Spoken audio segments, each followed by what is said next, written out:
Hello and welcome. My name is Biagio Mazza, Pastoral Associate at St. Sabina Parish in Belton, Missouri, and I'm here to welcome you to another Do You Know series question. As we continue our reflections on our lived faith experiences, and as we transition to a new lectionary year, Year A, focused exclusively on Matthew's Gospel, today's Do You Know question is, do you know how discipleship is portrayed in Matthew's Gospel? Each gospel presents a different face of Jesus simply because the communities are different, their needs and concerns are different. Correspondingly, each gospel would have to also present a different way of being disciple. The path of discipleship will be different depending on the community, the needs, the concerns, and the issues of the community that they're addressing.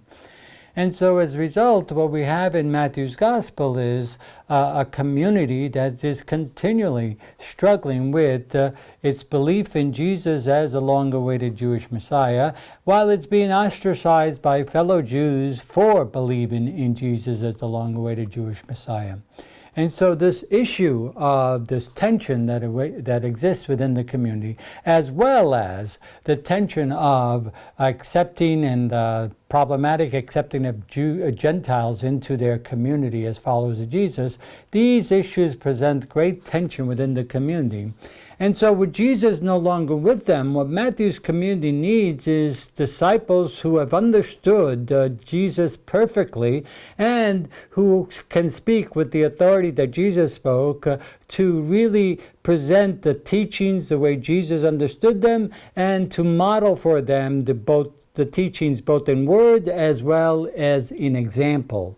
Very important in Matthew's Gospel that you don't say the words, you actually live them out. And so the teaching with authority, therefore, involves not just knowing things with your head, but actually feeling things with your heart and really moving to action with your hands and feet, putting those words into action. That's what true discipleship with authority is all about. And Jesus, throughout Matthew's Gospel, is trying to train his disciples to be exactly those teachers who have understood perfectly what he has said and who can then continue his mission and ministry with authority and with some sense of assurance that they know exactly what Jesus taught. I would like to do just a brief quote from Matthew's Gospel concerning what true discipleship or true scribes in the kingdom of heaven are all about. And this is chapter 13, verses 51 and 52.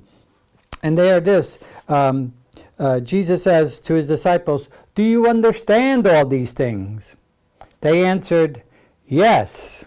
And he replied, "Then every scribe who has been instructed in the kingdom of heaven is like the head of a household who brings from his storeroom both the new and the old."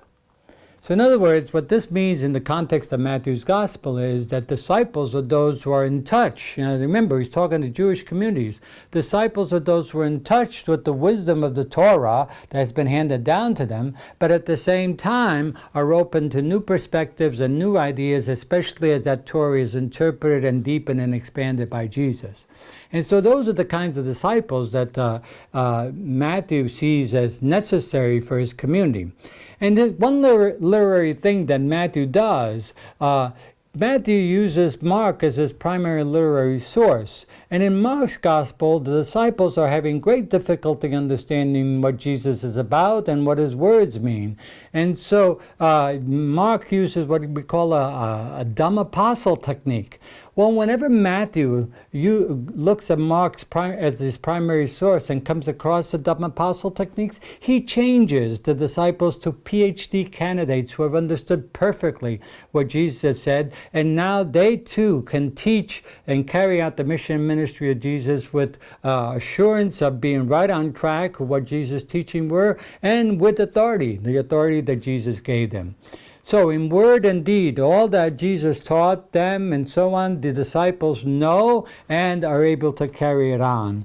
They can proclaim with authority, especially they can proclaim with authority against those who claim that they are on the wrong track as Jews and not faithful Jews.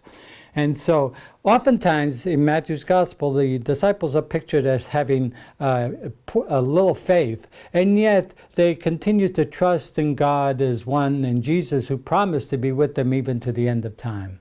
So I hope this has helped to explain just how Matthew pictures the disciples of Jesus and how they can become a model for us to be disciples today. So I hope you will return again to more the series questions as we continue our reflection on our lived faith experiences. Thank you very much.